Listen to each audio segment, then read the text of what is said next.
अगर आपको कभी पहाड़ों में एक पुराना सस्ता केबिन दिखे तो रुकने से पहले 2 बार सोचिएगा, क्योंकि मैं रुक गया था और मुझे अब तक नहीं पता कि उस रात मैं बचा कैसे। हिमाचल की ट्रिप के दौरान मैं एक शांत और अलग जगह की तलाश में था। होटल वहां से बहुत दूर था और मैं इतना थक गया था कि मुझे वहां कहीं भी जगह चाहिए थी। एक लोकल गाइड ने कहा, ऊपर जंगल के पास एक पुराना केबिन है, सस्ता भी है और लोग वहां जाते भी नहीं। मैंने पूछा, क्यों? वो बस मुस्कुराया और कहा, वो पुरानी जगह है, कुछ लोग कहते हैं वहां कुछ है, पर ऐसा कुछ नहीं होता साहब, आप आराम से रहिए, वहां कोई दिक्कत वाली बात नहीं है।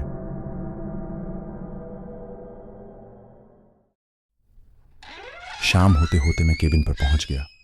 पुराना लकड़ी का बना, जर्जर दीवारें, टूटी खिड़कियां और एक गंध जैसे कुछ जला हो। अंदर घुसते ही लगा जैसे किसी ने मुझे घूरा हो। कमरे के एक कोने में एक पुरानी तस्वीर टंगी थी, एक औरत की जिसकी आंखें जैसे मेरे अंदर झांक रही थीं। मुझे थकान इतनी थी कि मैंने कुछ न सोचते हुए सीधा सो जाना बेहतर समझा। रात के 1 बजे किसी के कदमों की आवाज आई। बाहर देखा, कोई नहीं। 2 बजे खिड़की के बाहर कुछ सफेद सफेद सा दिखा, जैसे कोई लिबास। मैंने टॉर्च मारी, कुछ नहीं। 3 बजे कमरे की बत्ती खुद ब खुद बंद हो गई और अचानक पीछे से किसी ने फुसफुसाया, Let's just listen to you. वो लौट आया है। मैं पलटा। कमरे का कोना अब खाली नहीं था। मुझे कुछ समझ नहीं आ रहा था कि क्या करूं। रात भी बहुत हो गई थी। फिर अचानक कुछ महसूस हुआ। मैंने सामने देखा, वहां एक साया खड़ा था, लंबा काला, लेकिन उसकी परछाई उल्टी थी। मतलब अगर लाइट इधर है, परछाई वहां क्यों? वो धीरे धीरे मेरी तरफ बढ़ा, लेकिन उसके कदमों की आवाज नहीं थी। मेरी सांस अटक गई। तभी वो तस्वीर फिर से दीवार से गिर गई और तस्वीर के पीछे कुछ लिखा था, खून से, तू अब मेरा है। मैंने चीखने की कोशिश की, लेकिन कोई आवाज नहीं निकली।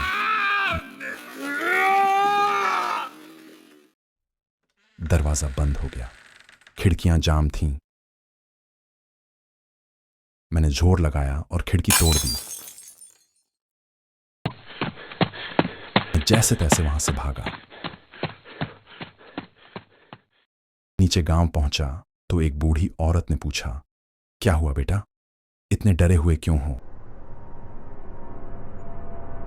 उसने उस केबिन के बारे में बताया, वहां क्या क्या हुआ। वो बूढ़ी औरत बोली, वो केबिन बंद है पिछले 20 साल से।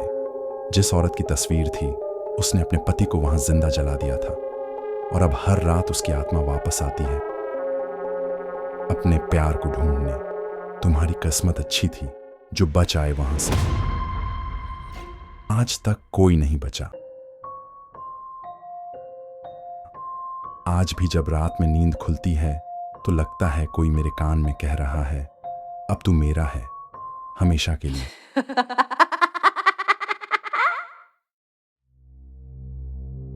क्या आपने कभी ऐसे केबिन में रात गुजारी है? अगर आपको यह कहानी पसंद आई हो तो इसे लाइक जरूर कीजिए और कमेंट में बताइए कि आपको इस कहानी का कौन सा हिस्सा सबसे ज्यादा रोमांचक लगा। मैं हर दिन शाम 6 बजे नई डरावनी कहानी लेकर आता हूं, तो चैनल को सब्सक्राइब करना और घंटी का निशान दबाना बिल्कुल न भूलिए, ताकि अगली रूहानी दस्तक आपसे चूक न जाए।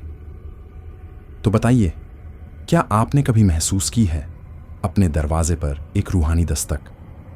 और अगर की है तो क्या आपने वो दरवाज़ा खोला था या बंद ही रखा?